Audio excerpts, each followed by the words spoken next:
This video is made possible by my patrons on Patreon.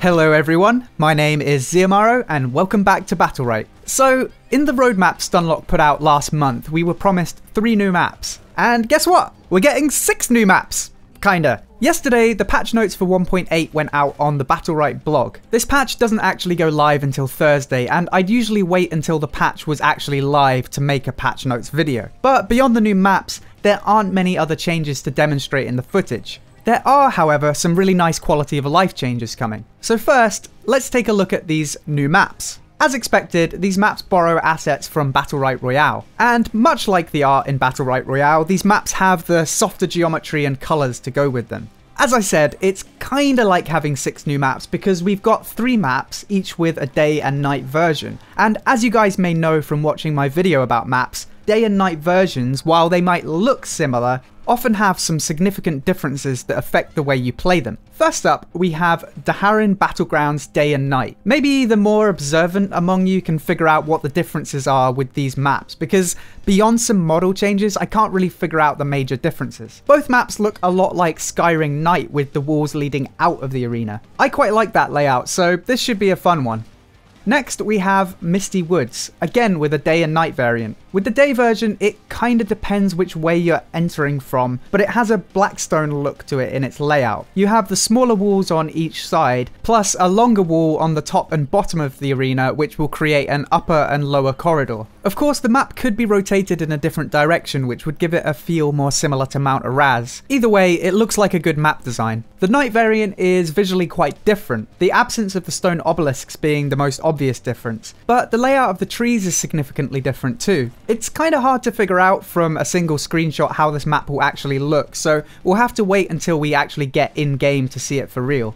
And finally, let's take a look at what I think is the most interesting set of maps, Meriko's Summit. On first glance, it has an Orman Temple vibe to it. Blocky, square geometry, and an obvious central area. Don't worry though, they don't look like they have the horrendous choke points that Orman does. However, a significant feature of these maps are the pillars. This is actually something we haven't had in Battlerite up until now. All the maps have walls of varying shapes and sizes, but there isn't much in the way of actual pillars to run around. There were actually a couple of maps in Bloodline Champions that had central pillars, so it's something SLS have done before in the past, but this is a first for Battlerite. I'm actually quite excited to play this map because it will provide some significantly different gameplay. It'll be interesting to see how pillars actually work out in Battlerite. Compared to Bloodline Champions, the movement speed is a lot slower and the projectile hitboxes are way bigger, so it's possible that it'll be easy to hit people behind pillars if you get the right angle. But in any case, it should be interesting. I'll probably do a second map video in a similar vein to the first one once I've got a feel for how they actually play.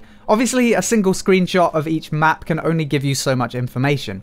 So, while the addition of the new maps is the main attraction for the new patch, there are, as I mentioned, a number of quality of life changes. First of all, the leave group button has been made more obvious. I have to say, when I was new to the game, it did take me a good while to find the relatively small button tucked below the group UI. Especially if you consider that that button only shows up if you're actually looking at the casual or league screen. Right now, you won't see it if you're browsing the Odium or the main menu, so that'll be a nice change for user friendliness. Secondly, and this one is a huge one for me, you can now remove a sponsor track. As you may or may not know, you can only sign 3 sponsors at a time, and the only way to get rid of one and sign a new one is to finish a previous sponsor. But quite often, especially towards the end of a season, you might pick up some of the less desirable sponsors because you have nothing better to pick. But as soon as a new season starts, you might want to pick a new, more exciting sponsor. But wait, you can't because you already have 3 sponsors signed. Well, that won't be a problem after Thursday. You can now discard sponsors, which is great news. SLS did actually promised this feature a while back after a few people brought up the issue on Reddit, but it's good to see it rolling out.